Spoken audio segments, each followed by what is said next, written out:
Generate More Money podcast. I am Dr. Terry Wager. This is my good friend Walter Amarillo. So, Dr. Terry, I wanted to ask you today. We just talked about how to win friends and influence people and the concept of understanding for somebody who's looking to get their business to the next level. Say somebody who has a sales team and their sales team is, let's say, not motivated, right? Not doing the right things, not crushing deals. They're there and they're not showing up to trainings. How do you get them to trainings? And then when they are at trainings, how do you get them to engage? A lot of times people think that it's the people that are the problem, but we don't know what their method is. We don't know what their motivation is. We don't know where their mindset is. And so methods, mindset, motivation are all things that I've talked a lot about for years. And really the method, when we're talking about the method, is how are you going about what you're doing? How are you motivating your people? Are you doing it by fear? I had a client who ran a headhunting firm that used all metrics, and he was so focused on the metrics that he wasn't connecting with his people. And so when I go into these companies, I would look at what they're doing and go, wow, are you really wanting to scare your people into working for you, or you do want them to love you? And this particular guy with the search firm or the headhunter firm, he's like, my whole team's against me, my wife's against me, everybody's against me, and I don't know why. And I went in and watched his strategy, and it was not winning friends or influencing people. It was that authoritarian rule, and like my way or the highway. And that can work in the military. It can work in a prison. It can work anywhere you want, but the fact of the matter is they rule by that authoritarian, and they have a lot more resistance. And so we want to understand what motivates people, and everybody is motivated in different ways. There's people that are motivated by money. There's people that are motivated by mission. There's people that are motivated by vision. I mean, one of the things that I love about you is you're such a visionary that when you start talking, people start listening. And, I don't know anybody that doesn't go, oh my God, that's way too much when you start talking. But it motivates them to do a little bit more and a little bit more and a little bit more. And so it's an inspiring kind of motivation. And so understanding how people are motivated is really helpful. And then understanding what method you take to go towards their motivation or to inspire them is really the action item for the person that's attempting to motivate someone. And then the mindset is really being able to stay in, okay, Walter's motivated this way. Every time I speak with him, I'm going to do that. But I know that maybe, say, Ron is motivated in a different way than you, Ron, your partner. And so I need to speak to him in a different way. And people get lazy. One of the biggest problems with us people is we get lazy. And I want to treat everybody the way I want to treat them. Because it's easier for me to treat people that way than to show up in a way that's relational with them. And so I have to treat Ron a different way. I have to understand what motivates him, what inspires him, and talk to him in that way. You another way. Our other coach, Mitch Jorsky, I gotta talk to him in a different way than I talk to you. And it's not really different. And a lot of people go, oh, you're showing up in a different way. No, I'm showing up present with them. I'm understanding how to influence them. I'm understanding what motivates them. And my mindset is connection. Yep. I've seen that there's certain people who are better at sales than others. Like there's certain profiles. I know with DISC, I like the I's, the S's.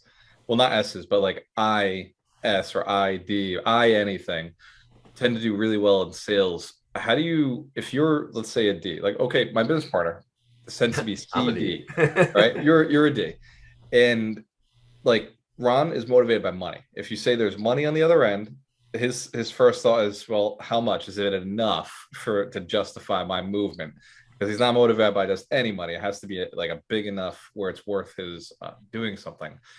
So for somebody like that to manage a sales team, there's a big change. Like there's a big adjustment because that's very task oriented, whereas the influencers or the salespeople can be very, very much just like, I'll do it just to get attention.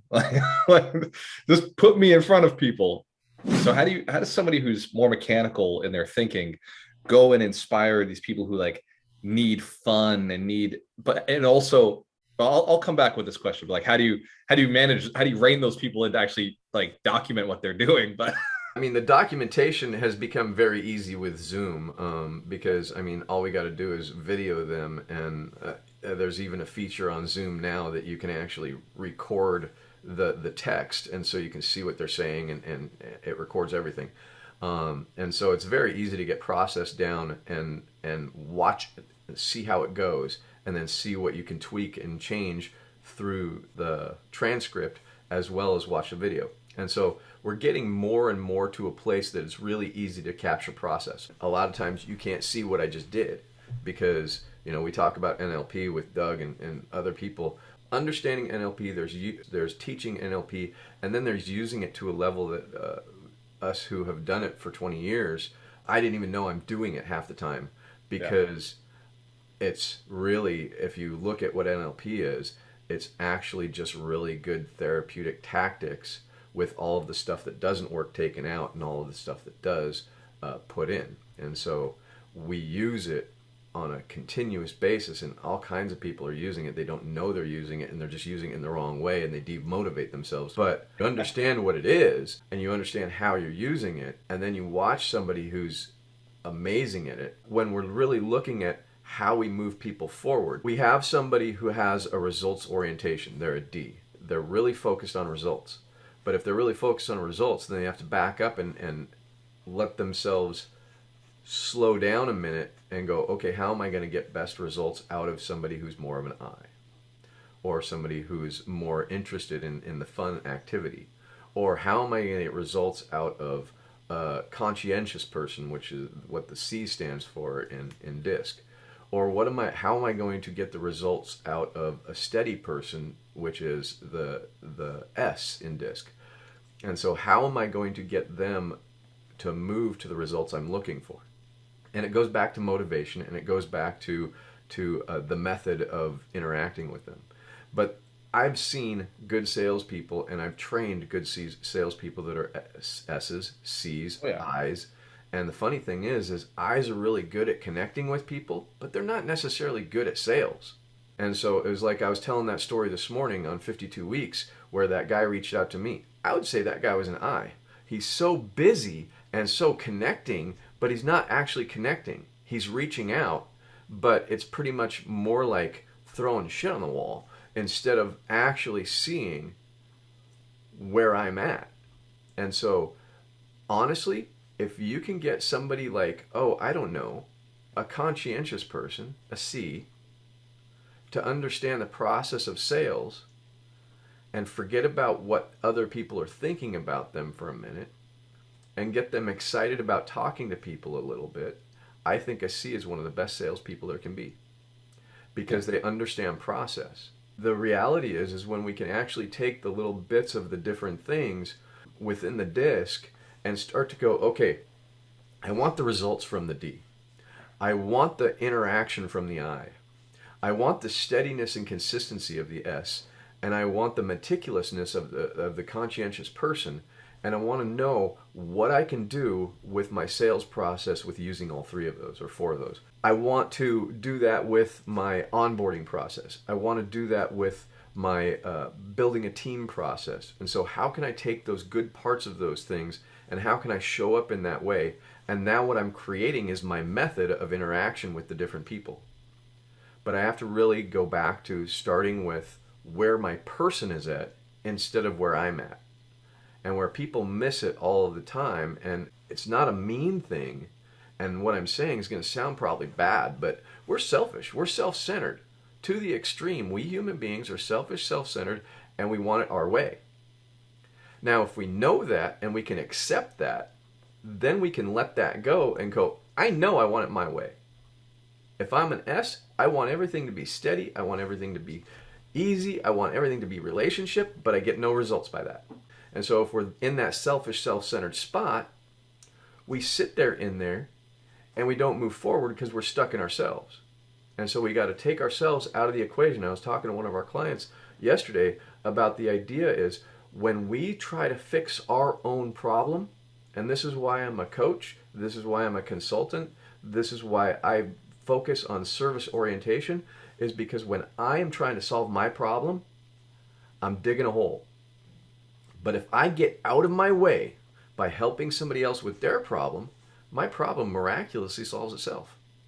I don't know how it happens, really. I don't really understand the process, other than I'm not sitting there with my mind on my problem that's an emotionally triggered thing to make it deeper and make it a bigger problem so that I can allow other people to help me with my problem. And so when we start really focusing on the sales aspect, what we're really wanting to do is we're wanting the team, but we want to motivate them in a way that motivates them and not demotivates them.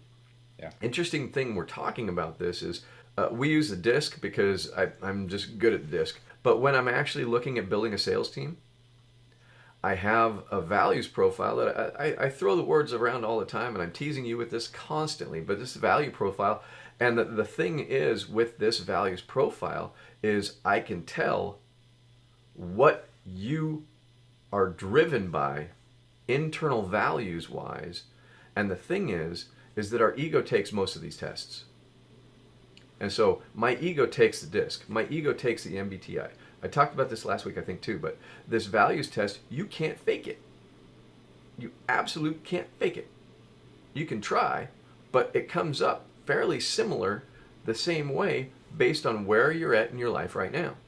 And so I can tell if you value empathy or if you don't value empathy.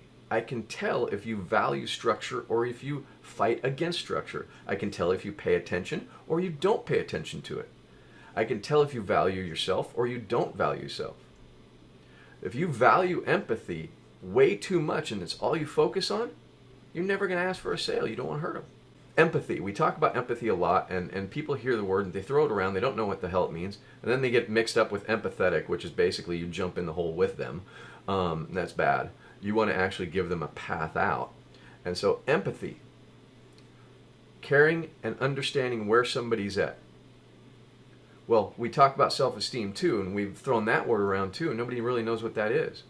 Well, it's really having empathy for yourself, understanding and accepting where you're at. And if you understand and accept where you're at, you won't beat yourself up for not being where you think you are. And most of all our problems that we end up having in our growth and our frustration of our growth is we think we should be somewhere where we're not. And we can't accept ourselves where we are, so it's very hard to get to the next step because we're always focused outside of us.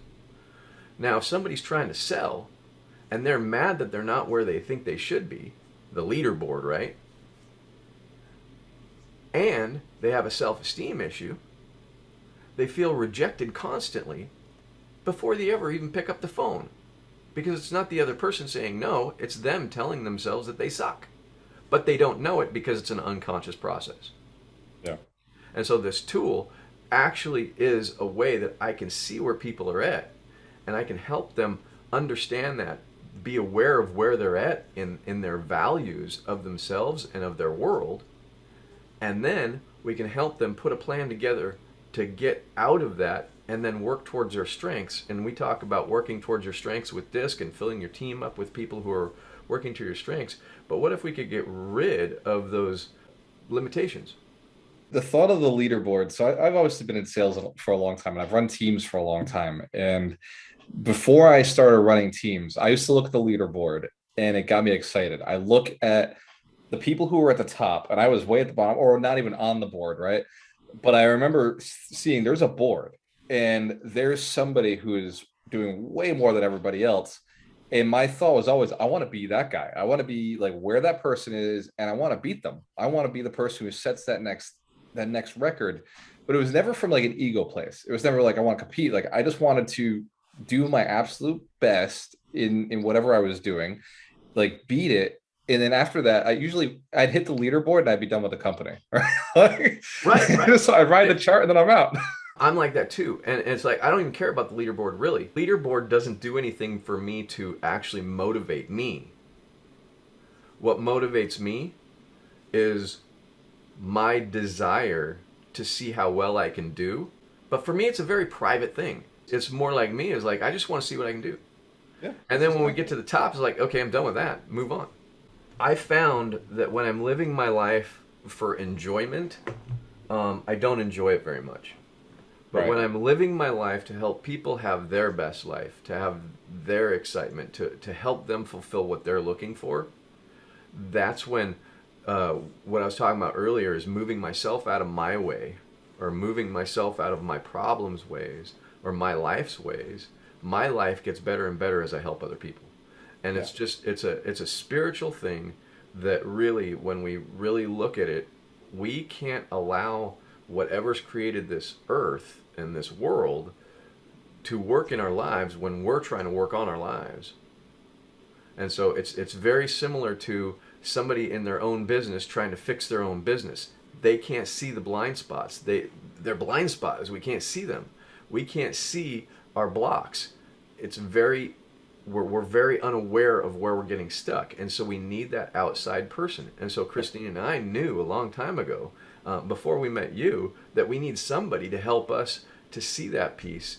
And we hired a coach. We met you through that. That coach wasn't able to actually help us move through our blind spots, so we got another coach that's like, this is where it is, this is where it is, that's where it is, and we move forward quickly. But what happens for most people is they come in, they hire a coach, and then they don't do what the coach says, and they don't know why they're not getting the growth. You know what pisses me off, Terry? Unsuccessful people. It just it burns me. Like when somebody asks me questions and they don't go and do it, it's like the most frustrating feeling on the planet. And then when somebody who hasn't asked me a question is terribly unsuccessful and they say something like, "Oh, must be nice." I just want to be like, "No, you don't get it. You could be successful too." That frustration and that aggravation that we have when that happens, especially with the people we've worked with, and they don't do it, it's because we feel powerless because we've already given the answer. And we feel disappointed because they're not taking the golden key. And I talk about the golden key to this is rigorous self-honesty, right? It's a line that I got from old timer in 12-step program years and years ago. And the golden key to this life is rigorous self-honesty, and nobody has it. We do not get honest with ourselves because we listen to our damn ego too much. Yep. And so I'm very, very good at listening to my ego, but I don't listen to myself. I don't listen to that part of me that's frightened. I don't listen to myself that's disappointed. And that part of me is the part that actually gets honest with myself about what action I do need to take. And what we do is we run from that part of us, and we run from that, or we get mad, or we do some kind of behavior that gets us out of that feeling, but it doesn't change anything. And then when we run into somebody that's doing that to themselves, and we've given them the information, You mean everybody? pretty much, and we've run into somebody that's doing that to themselves, and I tell them to go do this, and they don't do it. I can get frustrated and I can get irritated with them, and I'm doing that as a way to protect myself, and then I get lazy and I go back to a method that doesn't work for me to help them, and I go, that guy doesn't get it, forget him, I'm done with him, I won't work with him, right? And that's what a lot of people do. That's called coaching failure. And one of the things that I really love about you is you have patience with people, and you just tell them again and tell them again and tell them again. Now for me, and what makes us a little bit different is, one, you don't have a coaching relationship, you have a mentorship relationship, so you just keep telling them. I say the same shit over and over. And I'm the coach. This is the path. Or I'm the consultant. I'm the coach. I work with the business is consulting the business, or I work with the person in the situation where they need to actually get a skill and grow the skill, and that's the coaching piece. And so when I'm working with them, what I do is I go under why they're stuck. And if you think about a track, and we're the bullet train of action, we talk about being on the track and getting derailed. Well, what's derailing you? Yeah. It's this fear. It's the trepidation. It's the feeling of being inferior, or it's the feeling of being rejected. And so when we can go, okay, where's that coming from? Not what happened in your life, not what happened when you were 5 years old. I don't care. What happened right now when you told yourself that story? And that's the reason that when I'm working with a client that isn't doing stuff, I'm just like, okay, you need to get on the bullet train. Like I can't deal with this emotional shit. Like I love you and I want to support you and I want to be here for you, but like I'm giving you the strategy and you're not doing it, you need the bullet train. Like Absolutely. I can't help you, and I could if I, but I don't have time or the patience or the ability to go and learn it to do it effectively. So go talk to Terry, get on the bullet train of action, because the strategy is solid. You've just got to get out of your own way. You got to stop taking your own damn advice. But the reality is when people start actually following the suggestion instructions, they start getting the results they were looking for. And so I think the big piece here when we're talking about how to win friends and influence people and how to actually have that business that you're looking for to generate more money, what you want to do is you want to really understand the methods, mindset, and motivation of the people in front of you to talk to them in a way that they can hear you. And then you want to follow the suggestion instructions of people who are helping you get where you want to go and invite those people that you're helping to follow the instructions the way you're giving them. And it just turns into a train, car by car, person by person. And so it's really that action of moving forward. Hey, generate more money podcast. That's what we're talking about every week. Me and Walter sitting in here talking about business, talking about relationships, talking about ourselves and how we help people move forward. We'll see you next time. Cheers to your success. Later, guys. Always work with the best, man. Always work with the best.